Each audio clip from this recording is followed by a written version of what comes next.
솔직하게 난 말하고 싶어요. 사라져 아니 사라지지 마.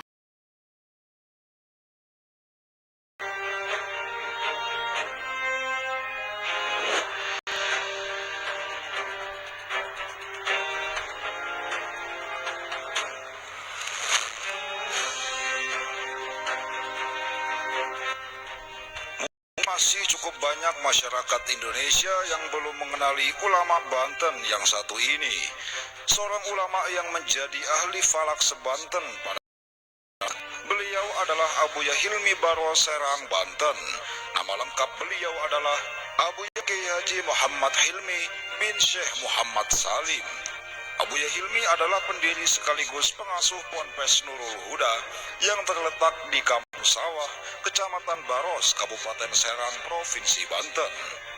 Semasa hidupnya, Abuya Hilmi dikenal sebagai rajanya ahli falak sebanten pada masanya. Berbagai pesantren telah dijelajahinya dikarenakan rasa hausnya akan ilmu yang begitu tinggi. Bahkan beliau tak segan-segan berguru kepada Abuya Dimyati Cidahu, meski secara umur Abuya Dimyati 2 tahun lebih muda dibanding dengan beliau. Meski sebagai guru, karena merasa lebih muda, maka Abuya Dimyati memanggil Abuya Hilmi dengan sebutan Mamang. Bahkan seringkali Abuya Hilmi mendapatkan perhatian khusus dari Abuya Dimyati yang tidak didapatkan oleh kiai-kiai lain. Keilmuan Abuya Hilmi dalam bidang ilmu falak sudah tidak diragukan lagi. Pada salah satu pengajian bersama para kiai, Abuya Dimyati berkata di hadapan para kiai, "Untuk kalian, jika ingin menanyakan urusan ilmu falak jangan datang kepada saya. Datanglah ke Kampung Sawah, di sana ada Mang Haji Hilmi. Saya sudah mentasai kalender Kampung Sawah, kalian tinggal pakai. Saya juga menggunakan kalender Kampung Sawah." Begitulah pesan Abuya Dimyati kepada para kiai. Beliau sangat kalender Kampung Sawah. Sampai sekarang pun Abuya Muhtadi, putra Abuya Dimyati, masih menggunakan kalender Kampung Sawah. Sebab keimanan dan ketakwaannya yang tinggi, Abuya Hilmi disebut-sebut memiliki karomah yang sangat luar biasa. Berikut akan kami bahas beberapa karomah Abuya Hilmi Baro Serang, Banten. 1. Terbang dengan sajadahnya. Dikisahkan sekitar tahun 80 di Ponpes Nurul Huda yang disukai oleh Raja Jin. Berbagai cara telah dilakukan oleh Raja Jin untuk menculik santriwati tersebut. Si Raja Jin selalu mencari waktu lengah untuk menculiknya. Terbukti, si santriwati selalu berteriak di waktu maghrib atau tengah malam. Peristiwa ini memakan waktu yang cukup lama, sehingga mengganggu suasana pesantren waktu itu. Penanganannya melibatkan berbagai kalangan, namun tak kunjung usai. Setiap kali santriwati itu menjerit dan berlari, semua bertindak untuk meredamnya. Terus begitu hampir setiap harinya.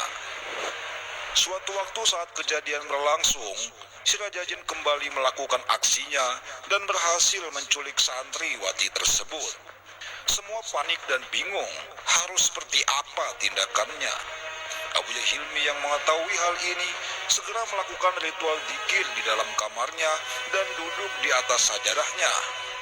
Menurut cerita yang tersebar di masyarakat, tak lama kemudian Abuya Hilmi terbang dengan beralaskan sajadahnya untuk mengejar jin penculik itu dan menyelamatkan santriwati tersebut. Tak lama kemudian santriwati itu pun selamat dan terbebas dari gangguan Raja Jin sehingga dapat kembali menuntut ilmu dengan tenang tanpa harus khawatir akan diganggu kembali.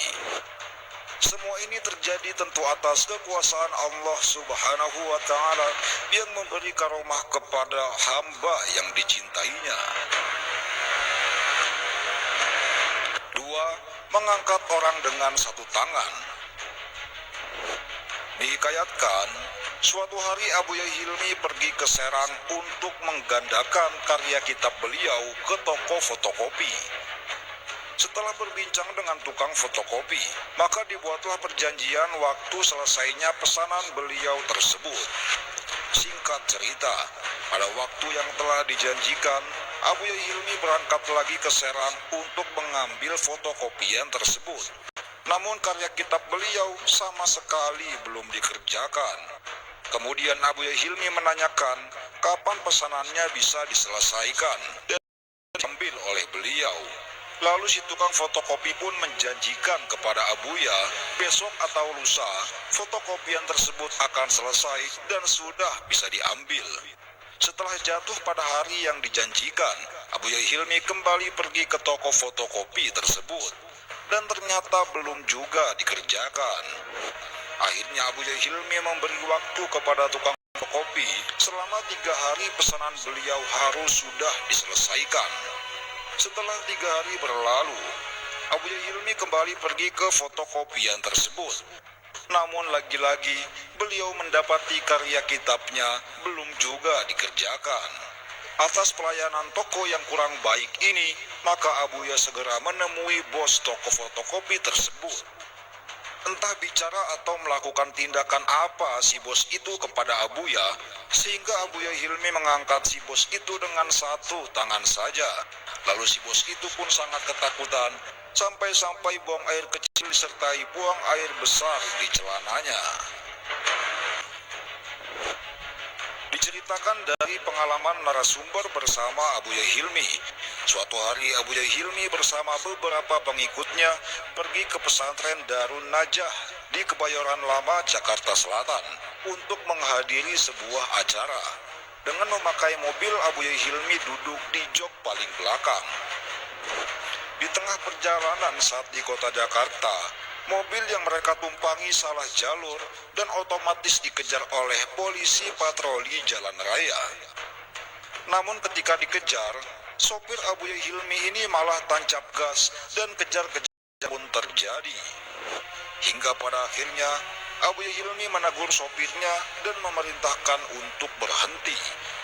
Setelah minggir dan berhenti ke bahu jalan, maka polisi itu pun datang menghampiri mobil dan sopir dibentak habis-habisan. Kemudian polisi itu memeriksa penumpang dari mulai jok depan lalu ke jok tengah sampai ke jok belakang. Ketika melihat ke jok belakang, polisi itu pun kaget melihat Abuya Hilmi dan ia langsung menghampiri kaca belakang di mana Abuya Hilmi duduk. Dengan rasa sedikit malu, polisi itu berkata, ada Pak Kiai, mau kemana Pak Kiai? Abuya Hilmi menjawab, mau ke pesantren. Pesantren mana Pak Kiai? Pesantren di Kebayoran Lama. Maaf Pak Kiai, maaf. Polisi tersebut tak henti-hentinya meminta maaf kepada Abuya Hilmi. Kemudian polisi itu pun berkata, ayo saya antar Pak Kiai, sembari memberi hormat kepada sang Abuya. Lalu mobil Abuya Hilmi pun melanjutkan perjalanan sambil dikawal oleh polisi tersebut hingga selamat sampai tujuan. Masya Allah, sungguh luar biasa. Banyak sekali pelajaran berharga yang dapat kita contoh dari perjalanan hidup ulama yang satu ini. Abuya Hilmi adalah sosok yang sangat perhatian dan tanggung jawab terhadap umat. Namun beliau begitu tegas soal urusan perintah Allah dan Rasulullah, sehingga terpancar dari beliau sifat tawadu, qanaah, dan hilim sesuai nama beliau. Di mata putra-putranya, beliau adalah sosok yang takkan pernah tergantikan. Beliau begitu disegani namun humoris. Visi dan misi hidup beliau adalah utlubil ilma minal mahdi ilal lahdi. Carilah ilmu dari buayan hingga liang lahat. Khairun nasi anfa'uhum linnas. Sebaik-baik manusia adalah yang bermanfaat bagi manusia lainnya. Hidup mulia di dunia, mulia di akhirat. Biarlah anjing menggonggong, kafilah tetap berlalu. Mari bersama-sama kita bacakan surat Al-Fatihah